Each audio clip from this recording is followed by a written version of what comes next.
My fiancée called off our wedding in front of 200 people. Then she walked out with the man she'd been sleeping with for 6 months. I thought that was the worst moment of my life. I was wrong, because 10 minutes later, her father caught my arm before I reached the door and said 4 words that changed everything. "Grant, not yet." I didn't know it then, but the wedding wasn't the only thing Sloane and Cameron had planned. It wasn't even the biggest thing. By midnight, I'd stopped grieving my relationship. I'd started building a case. If you like stories where the quiet guy turns out to be the dangerous one, stay to the end. This one earns it. My name is Grant Holloway. I'm 32. For almost 4 years, I thought I had my whole life mapped out. Marry Sloane Mercer, buy a house, have kids, grow old watching her get more beautiful and me get more gray. I met her at a charity gala in Chicago, where I was working the room for the commercial real estate firm I repped. She was there with her father, Warren Mercer, a construction magnate who'd built a regional empire out of a single crew and a work ethic that scared people. Warren didn't raise his voice. He didn't have to. When he talked, rooms went quiet. I liked him instantly. Over 4 years, I came to think of him as family. Sloane was a different kind of magnetic, sharp, funny, the kind of confident that made you feel like the only person in the room when she looked at you. We talked all night at that gala, then the next day, then every day after that. 3 years later, on a rooftop in December, my hand shook so badly I nearly dropped the ring. She laughed at me. "Grant, why do you look terrified?" and said yes before I even finished the question. I thought I'd found my person. 11 months after that, I was standing at the front of a wedding venue with 200 people watching me sweat through a tuxedo. Looking back, the warning signs had been there for months. Sloane started sleeping with her phone face down. She changed her password. She took calls outside, in the stairwell, with the door shut. When I asked, she got sharp. "Do you really need to know where I am every second?" I apologized. That's the thing nobody tells you about love. It makes you excellent at explaining away the things that should terrify you. I told myself it was wedding stress, career stress. I didn't want to be the paranoid fiancé, so I let it go. I noticed. I just didn't want to know. That's a specific kind of blindness, the kind you choose on purpose, one excuse at a time. The music started at 4 o'clock. The doors opened, and there she was, beautiful, in white, and not smiling. That's the detail that should have warned me first. She wasn't smiling. She made it halfway down the aisle and stopped. Just stopped, mid-step, like she'd hit a wall only she could see. The musicians faltered, then quit entirely. 200 people went silent at once. "Hey," I whispered, thinking maybe she'd frozen up. "Sloane?" She looked at me, and I'll never forget what was in her face. Guilt, fear, and underneath both of those, something worse, relief, like she'd finally arrived at a moment she'd been rehearsing for weeks. She didn't walk to me, she walked to the microphone stand instead. "Grant," her voice cracked on my name, "I can't do this." I actually laughed, not because anything was funny, but because my brain refused to process the sentence. "I can't marry you," she said. I scanned the room on instinct, my mother's hand at her mouth, my best man frozen mid-breath, and then Warren, blindsided, and beside him, Sloane's mother Judith, who wasn't shocked at all. She looked terrified. That was the first detail that didn't add up. "I don't love you the way I thought I did." Then quieter, "I love someone else."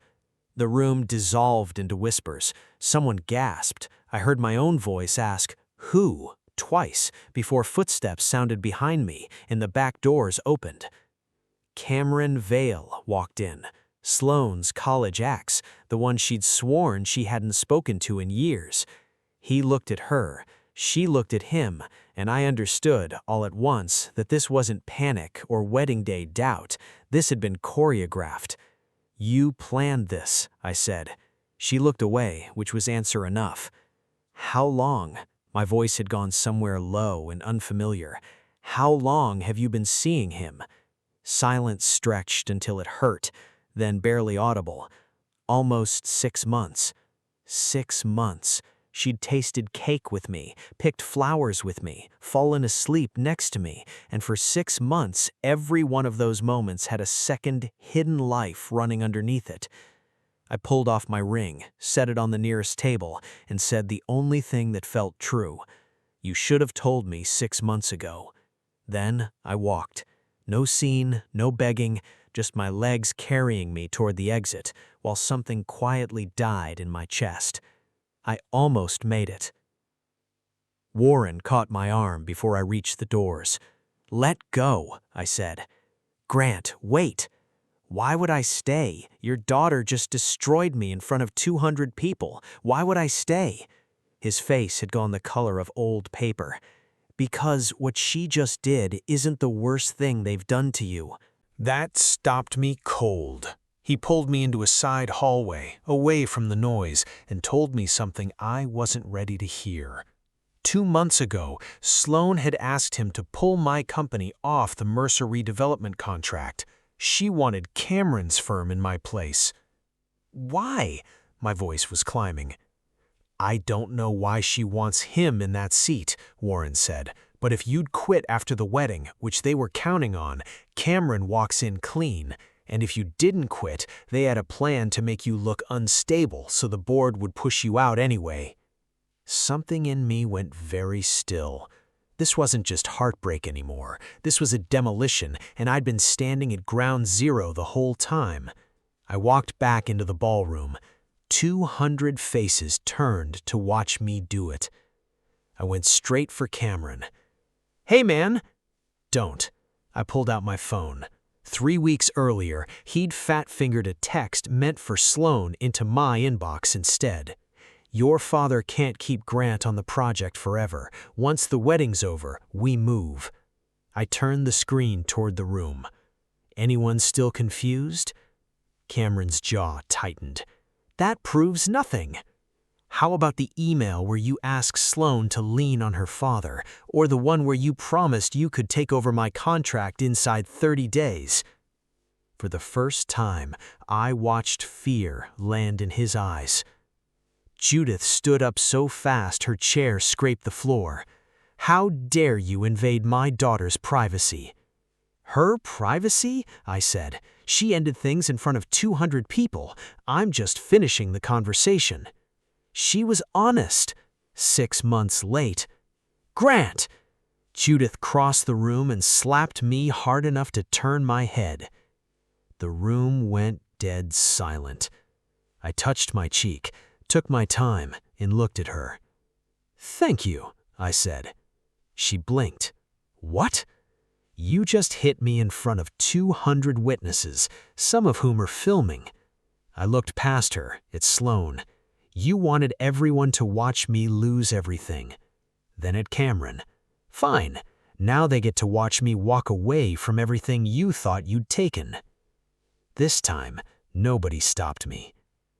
I made it to my car before I broke, sat there with my hands shaking on the wheel, unable to get a full breath, grieving a fiancé, a wedding, a future, and, I thought, my dignity, all in one sitting.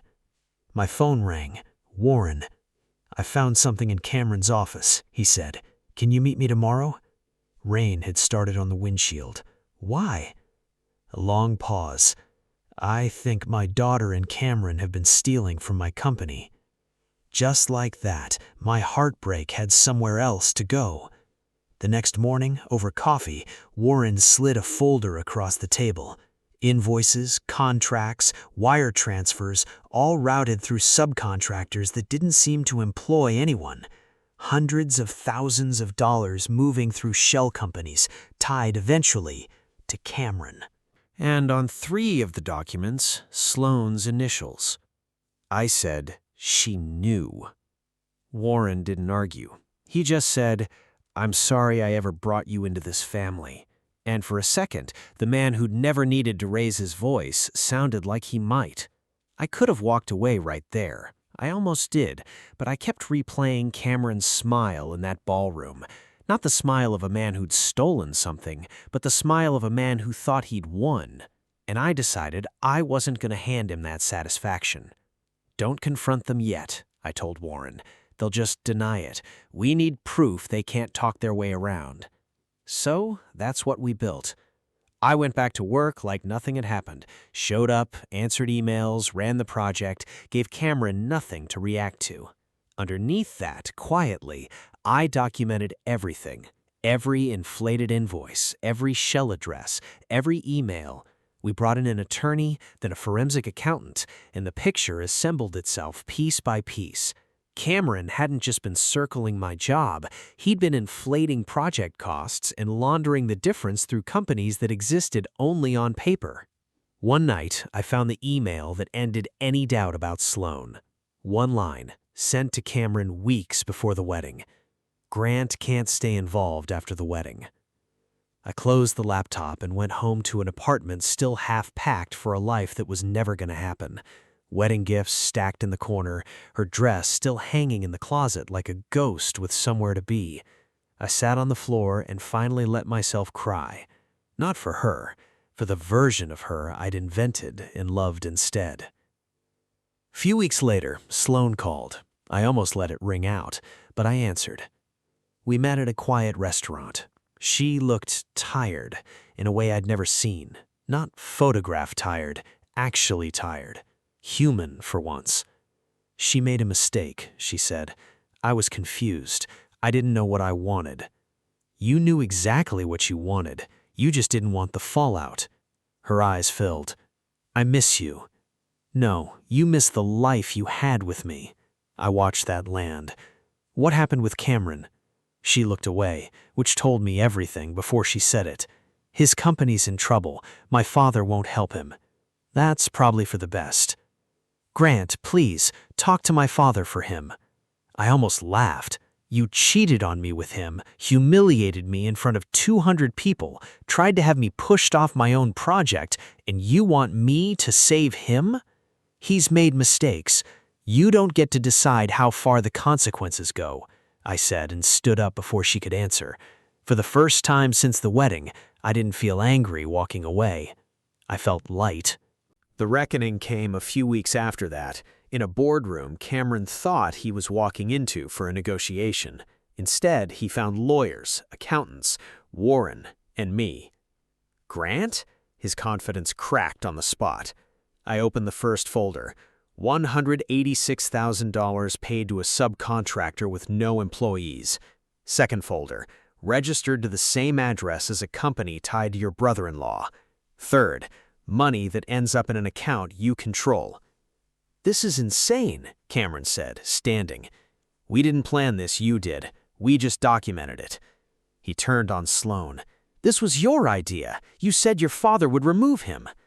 Cameron, you promised me the project would be ours. Watching her face collapse, I understood something for the first time. She'd chosen him because she believed he was stronger, hungrier, more exciting than me. Now he was throwing her to the wolves to save his own skin, and I watched the exact moment her fantasy of him died. Warren ended it. Enough. He looked at Cameron. The board's already voted. You're done on every Mercer project. We needed someone we could trust. Then to his daughter, voice cracking for the only time I ever heard it. You didn't lose this company because you chose Cameron. You lost it because you betrayed everyone who trusted you. Cameron stood and walked out without looking back. The man Sloan had burned her whole life down for, leaving her behind without a second thought. That's when it hit me. I never needed to destroy either of them. Their own choices were already doing it. All I had to do was stop protecting them from the outcome. Months later, I ran into Sloan outside the Mercer offices. "Are you happy now?" she asked. "No," I said, and meant it. Revenge didn't make me happy. "Then why do it?" "Because I had to stop you." "I loved you," she said, and I believed her, which somehow made it worse. Love without loyalty isn't love, it's just a good performance of it. "I don't hate you anymore," I told her. "I just don't want to carry you around anymore." I didn't hug her, didn't yell, I just left. A year after the wedding that never happened, I owned a house that was mine, not ours, and I'd started my own consulting firm, nothing Warren or Sloan or Cameron had ever touched. Warren and I stayed close, not because of her, not because of business, but because somewhere in the wreckage we'd learned to actually trust each other. One evening, an old contact sent me a photo of the wedding venue, gutted for renovation. Flowers gone, chairs gone, the whole room stripped down to the studs. Cameron's company had collapsed under the investigation. He'd left the state. Sloan was out of her father's business entirely, and Warren had rebuilt without her. I looked at that photo for a long time, waiting to feel something. Anger, satisfaction, anything. I felt peace instead. I deleted the message, put my phone down, and smiled, because the room I once thought was where my life ended turned out to be where my old one finally let go of me. Sloan thought she was taking my future. She wasn't. She handed me the one thing I never would have chosen for myself, a life that didn't need her in it. So, what would you have done? Walked out quiet? Burned it all down on the spot? Or done what Grant did, stayed calm, gathered the receipts, and let the people who wronged you finish the job themselves? Tell me in the comments, and if this one kept you until the end, you know what to do. Because sometimes the person who breaks your heart isn't ending your story. They're just clearing the room for the next one.